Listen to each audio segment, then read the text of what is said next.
this or he's that. Okay. Let me three-dimensional, because three-dimension saying three dimensions, that has lawazim. Saying Allah is three-dimensional has lawazim. Yeah. It means that he is encompassed by space. That's what three-dimensional means. Not really. Okay, what does dimension mean? Dimension is an abstract conception. It's not something that exists out there. It's not something that exists out there. You can point at something and say that this is a dimension, right? Wait. Well, no. Dimension is a characteristic that things exist in. For example, if something has height, you can't point at something and say that's height. Something has height. If I say that this thing is three-dimensional, that means that it's encompassed in 3 dimensions. That's what it means. Subhanallah, bro. That's all it is. Yeah, you're saying that this is a 3-dimensional object, that means that this thing has length, width, and height. That's what it is. So you're saying Allah has length, width, height? That's what 3 dimensions means. I don't think you know what you're saying, what it means. Do you know the author that says that when God sits on the throne, he fills up the throne except for the width of 4 fingers? Allah fills up the throne. Yeah. Bring that author, man. I have to look it up, but like... look it up, bro. How can you bring something like that and then be like... Oh, I have to look it up. Subhanallah, bro. Ajib. Okay, the author is narrated in several books. Among them is Al-Arsh al-Zahabi. It says...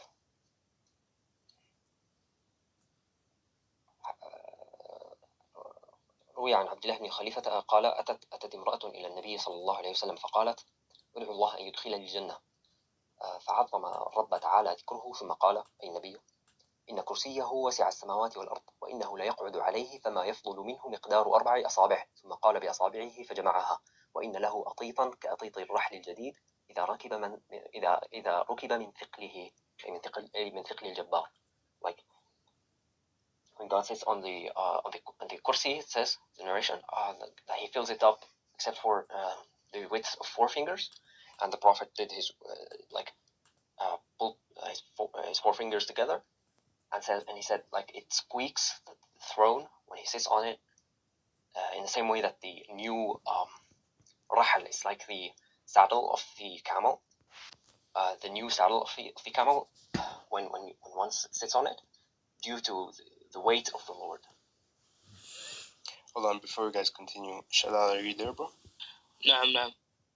Yeah, so Ishaq ibn Ibrahim al-Hamdali narrated from Ibn al-Mubarak that he said the top of the minaret is closer to Allah than the bottom of it. This comes in, so this is Darimi bringing it, but apparently the sanad is sahih to this one. That's just one of them. There's a couple more from Ibn al-Mubarak, I think.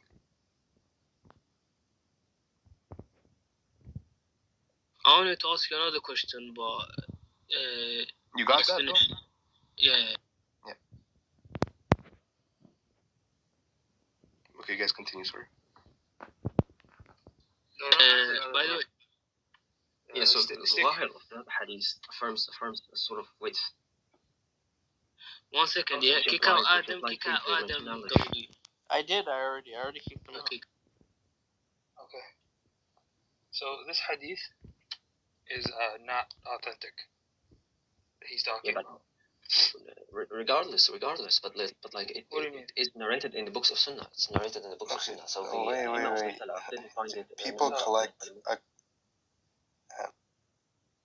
Assalamu alaikum wa rahmatullahi. Can someone give me a reset? Please, if you don't mind, inshallah. Talking about attributes. By the way, Ibrahim, just because something's in a book of Sunnah doesn't mean it's an authority. If it's weak, then it's weak. Okay. That's not the way. Ibrahim, what does Shaykh Islam ibn Taymiyyah say? What does Shaykh Islam ibn Taymiyyah say about this hadith? About what? You know, the hadith you brought. Do you know? This is وإنه لا يقعد عليه فما يفضل منه قدر 4 أصابع. Right. So he says right here, he's talking about hadith that are narrated that aren't authentic. So he says وكذلك ما يجب. وذكر عن ابن العياذ أنه قال هو موضع جلوس محمد عليه الصلاة والسلام. You see that? موضع جلوس محمد. It doesn't mean that Allah subhanahu wa ta'ala has a width, even those who accepted the lafz. Okay, let me like just go to this point in the quote you mentioned. Ibn Taymiyyah rahmatullah ta'ala alayhi says لكن أكثر أهل السنة قبلوه. So the majority. It's a hadith. He's talking about this. He's talking about the atit, which we accept. I'm talking about the other one. That's before. And the ma'na you're associated with it. Yeah. That's before he mentioned lafz al-atit. That's like three lines before it. He's just talking about the hadith of Abdullah ibn Khalifa. Ibrahim. Wait. So Ibrahim, clarify to the people, inshallah, you don't believe Allah subhanahu wa ta'ala has limbs, correct? Just clarify that real quick. Yeah, we don't affirm something to the Lord that okay. The Lord didn't affirm. He says that if you were to say that this means that Allah encompasses that the arsh is bigger than Allah subhanahu wa ta'ala. He said that goes against Quran, Sunnah, and the Aql. He said if this hadith is affirmed, it's a hadith of negation, not ithbat, because ithbat, the ma'na that comes from it is batil. That's what he's saying. This is Ibn Taymiyyah's opinion. Actually, if you read in Naqd al-Darimi, where he said, Naqd al-Darimi, he says, وَلَوْ شَاءَ اللَّهُ وَلَوْ شَاءَ. Which chapter in Allah? Wait a second. Hold on, I want him to finish his sentence. Okay. Go ahead. Tafadhal. Ibrahim, go ahead. I was telling him to stop, not you. In النقد عثمان سعيد الدارمي says ولو قد شاء أي الله لاستقر على ظهر بعوضة فاستقلت به بقدرته ولطف ربوبيته. So he says if the Lord wanted to establish himself upon the back of a mosquito, then he can do this. Then he can do this if he wanted. What do you take from that meaning? What's the ma'na you take from this? What Darmi is saying is haqq. It's not. We don't have an issue with it. But what do you take? I want to know what's your point with that. Right. So wait. Before you go on, Ibrahim. The point is. Wait, Ibrahim. Everything you're saying. Wait, one second. I'm gonna say this and you can speak. Everything you're saying, everything you bring from Darmi, everything you bring from anything you bring, we're gonna agree with it unless it's inauthentic, right? If it's authentic, we're agreeing with what he's saying, but your understanding is wrong. That's all I'm telling you. No, what I'm saying is that your understanding is wrong, actually. First of all, the Athar, as Ibn Taymiyyah said, مقبول عند أكثر أهل السنة. So it's accepted between the vast majority of أهل السنة and أهل الحديث, and the ones who made إعلال for it because due to its اضطراب or like claimed اضطراب, especially as one narration affirms that there are 4 fingers left on which God doesn't establish himself on, and the other denies. So the people who do i'lal are like Ibn al-Jawzi and stuff. So wait, people who are already Jahmi. Ibn al-Jawzi is a Jahmi, so okay. So yeah, he would have skin in the game, right? So I don't understand the point you were trying to make with the mosquito thing. Well, the point is that I'm trying to make is that the claim of Ibn Taymiyyah saying that. No. What were you trying to prove from? What were you trying to prove? Ibn Taymiyyah is wrong. Ibn Taymiyyah is wrong. No. Ibn Taymiyyah said. Just state your position with that point. Ibn Taymiyyah says that. No. Forget Ibn Taymiyyah. What is your position? What is your position? I don't care about Ibn Taymiyyah at this point. Yeah. What is your position? What do you understand? My position is I'm trying to say that affirming that God sits on the throne, leaving for the space of the width of 4 fingers. Allah has a width. You said that's what you said before. You said hadith. You said this evidence. Allah has a width. It indicates that. Is this the okay? No. So one second, hold on. Let me read what Darimi says, right? And he says, and Imam Darimi says, and had Allah basically willed it, then he would have verily have settled upon the back of a mosquito, and it would have carried him by his power and the favor of his rububiyyah. So how about the mighty throne, which is bigger than the 7 heavens and the 7 earths, and how can you deny O you arrogant one, that his throne carries him, or that the throne is bigger than the 7 heavens and the 7 earths. And if the throne was in heaven and the earth, they would not be big enough to contain it. Rather, it is above the 7 heavens. So how can you deny this when you claim that Allah is on the earth? Continues on. I don't think he's making the point that you're trying to make from the point. Yeah. But also, I want to understand, maybe the brother, like, we have to keep in mind there could be communication barriers. No.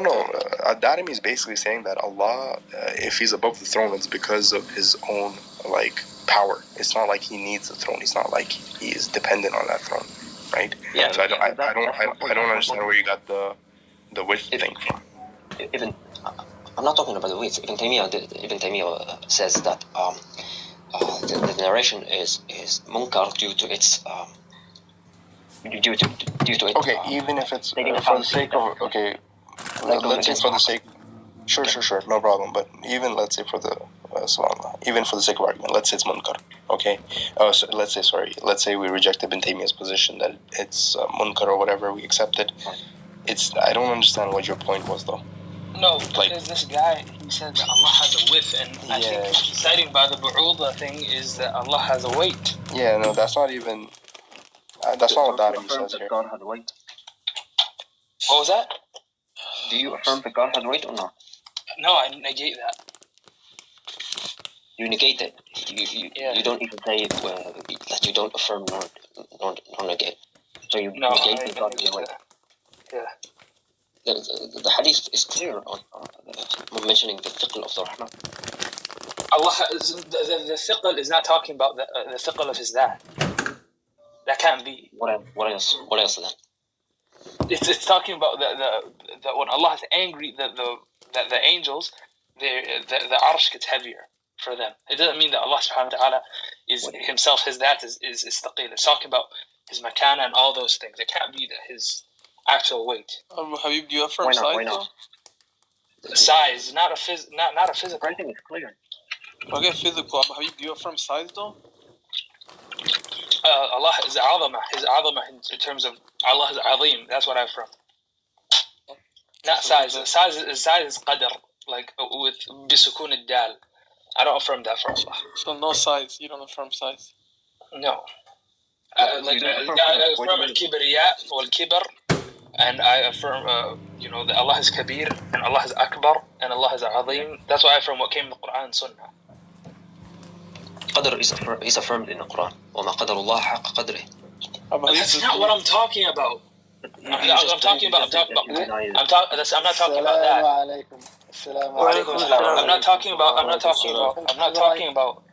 Hold on.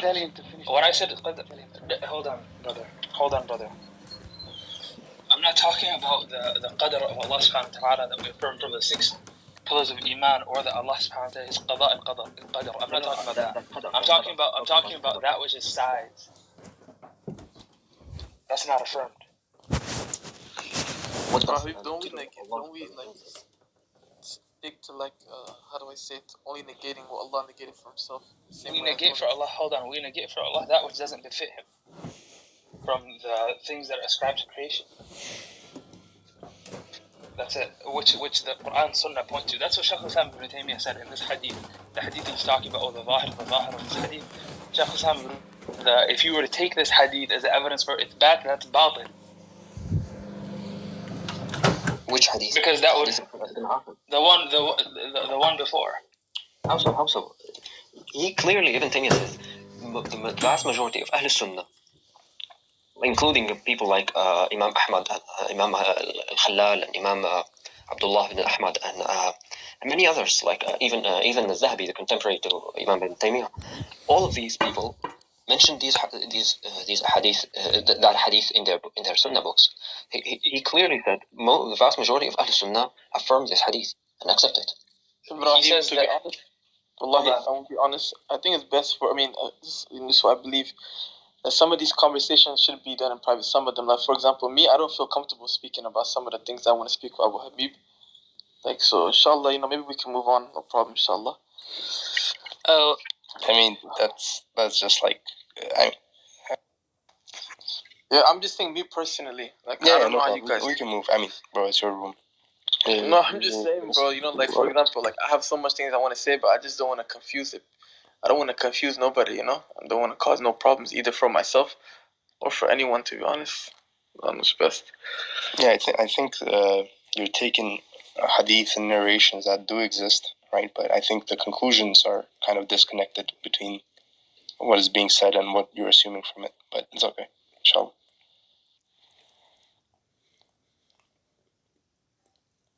Shadad, you were saying something? Brothers, if we discuss this, if you want to discuss it, خلاص, we can discuss it in private and bring your in private.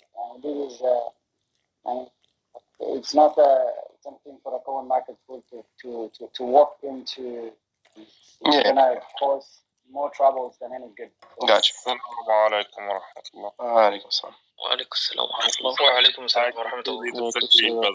about Allah.